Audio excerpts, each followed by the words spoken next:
qui est prêt? Nous, c'est le 10, 11, 12. 10, 11, 12. Alors, une école.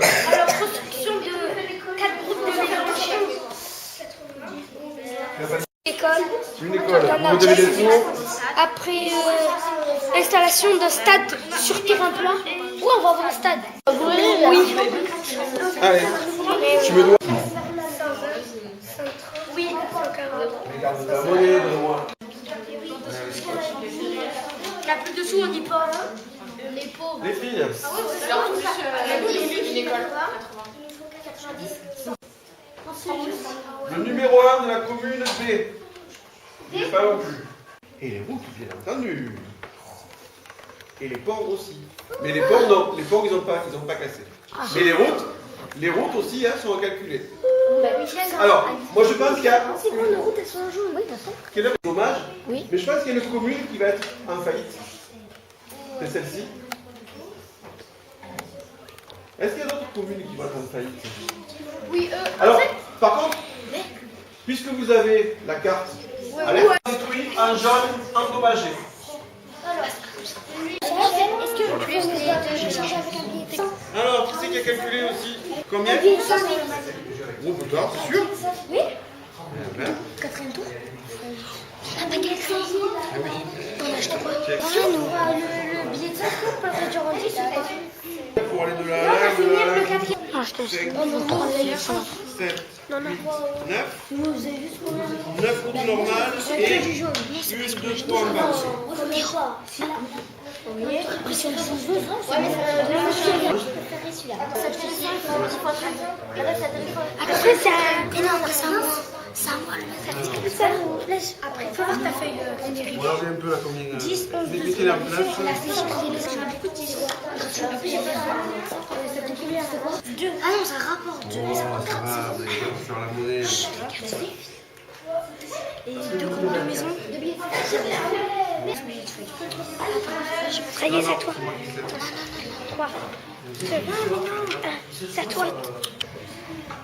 La caserne, c'est quand vous l'avez construite? Aujourd'hui, là, cette fois-ci? Bah, du coup, on la met là. Et là, là, pas inondable la caserne. Ouais, faut pas la construire là. Et ça non plus, tu peux pas. Oui, mais ça non plus. C'est plus 80 grammes. C'est qui a lancé le dé en hiver. Les pluies régulières se sont abattues pendant plusieurs jours. La montée de l'eau a été lente. Toutes les vignes sont intactes. Les limons apportés par la rivière sur les champs de céréales inondés vont rendre la terre plus fertile. Est-ce que certains ont des champs dans le blanc? Ceux qui ont quelque chose dans le blanc a été endommagé. Le stade.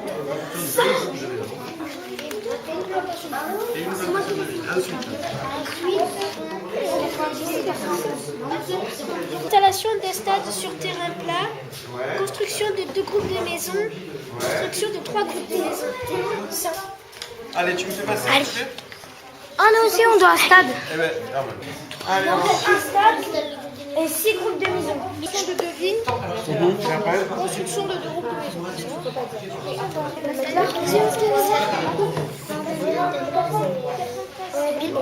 allez.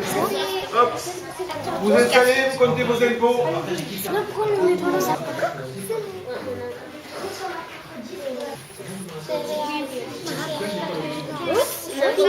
Des points là, de voir ta pétale de construction. Bonjour les Michel. Michel.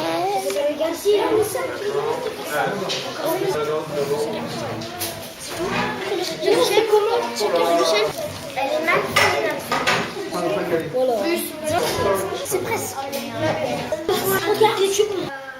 Construire tous les bâtiments sans y mettre trop de l'eau. Les Ça, c'était compliqué. Ouais. Trop. D'accord. C'est pas vraiment compliqué, mais c'était surtout me poser les bâtiments pour gagner plus d'argent, comme les vignes sur le terrain au milieu en bas, qui est celui qui est en bas, celui qu'on avait, c'était surtout les placements des bâtiments pour éviter de faire l'erreur de placer un endroit qu'il fallait placer à un autre endroit. Et comme il fallait payer, comme tu payais, c'était compliqué. Hein. Ouais. Ah, vous voyez, ça c'est aussi c'est le fonctionnement d'une commune. Hein. On récolte les... Certaines équipes, dont la mienne, pour réparer les choses quand on n'avait pas beaucoup d'argent. Ah oui. Ça c'était dur. Et vous avez été une commune en faillite. Voilà. Non, on était riches parce qu'il y avait différents terrains et des fois dans des terrains il y avait presque pas de verre. Ouais, il y avait les terrains. C'était un peu difficile de placer les objets. Est-ce que vous connaissez cette problématique? Draguignan en partie, oui, mais surtout, hein, on va parler de Roquebrune, Brignoles, Roquebrune, Le Muy, hein, qui sont vraiment dans ce cas de figure où ils sont vraiment dans des zones inondables. Où ça passe l'argent. Où passe l'argent, oui. À Tarado aussi. À Tarado, il y a l'argent qui passe, mais ce qui a fait du dégât, c'est la Florienne. C'est un petit affluent. Qu'est-ce que c'est qui nous a marqué aussi? Oui, ça nous a appris des choses. De ne pas construire notre maison au bord des inondations. Alors, et si tu devais, par exemple, construire une maison, comment tu fais pour savoir si c'est inondable ou pas? Ah ouais, t'attends de voir qu'il y a une inondation. Ah ben ouais, et la dernière par exemple qui est eu à Draguignan, c'était il y a c'était 1827. Donc il aurait fallu que tu attendes jusqu'à 2010. Est-ce que c'est possible ça? Non. Et non, tu serais mort entre temps. Alors qu'est-ce que... La construire assez loin d'une rive de la rivière. Ah ouais, et on a vu qu'il y avait des petits ruisseaux qui passaient aussi loin des rivières, qui peuvent être meurtriers aussi. Alors qui on pourrait appeler comme professionnel? Et moi je suis pas professionnel. Mais qui devrait être le garant de ça?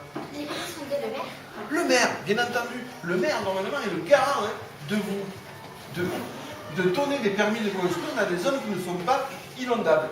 Malheureusement, le cas, dans plusieurs des cas, maintenant, vous avez entendu parler, vous n'avez pas entendu parler, mais c'est vrai qu'il y a une loi, et du moins une cartographie qui est sortie et qui met en évidence tous les terrains qui sont inondables. Maintenant, on n'a plus le droit à construire. Maintenant, le maire ne peut plus donner de permis de construire dans les zones inondables. C'est terminé. Donc c'est sûr que maintenant, normalement, on devrait être protégé, beaucoup plus protégé que ce qu'on a fait, hein, et on ne va pas se construire en... C'est un vrai problème, c'est un vrai problème, c'est le problème. C'est le problème. On a vu hein, que c'était intéressant d'être au bord de l'eau pour des campings, pour des usines, pour tout ça, parce qu'on a besoin de cette eau, mais c'est aussi meurtrier parce que ça va nous inonder. Et tu as raison, c'est que si on ne construit plus dans ces endroits-là, il va falloir en trouver d'autres, ce sera certainement dans la forêt. Et couper les arbres, il y en a pas. Et couper les arbres. Mais à la mer, il y a moins de risques devant la mer. Oui, tu as en Méditerranée. Oui, il y a. Si on a des connaissances, s'il y a une inondation près de la mer, alors, ça peut être dangereux. Au bord de mer, tu as les tempêtes qui peuvent venir détruire ce qu'il y a au bord de mer. Mais il y a des tsunamis aussi. Un tsunami, alors en Méditerranée, hein, il n'y aurait pas une grosse montée des eaux, mais elle serait suffisante pour détruire toutes les constructions qui sont vraiment au bord de l'eau. Donc aussi ça aurait un coût. Hein. Et ça peut faire des morts aussi. Et ça peut faire des morts. J'ai trouvé comment savoir. Ce que je dis, c'est qu'à Draguignan, à 1827, tu connais quelqu'un qui est encore vivant qui est né en 1827? Moi non plus. Mais qu'est-ce qu'on pourrait faire alors aussi?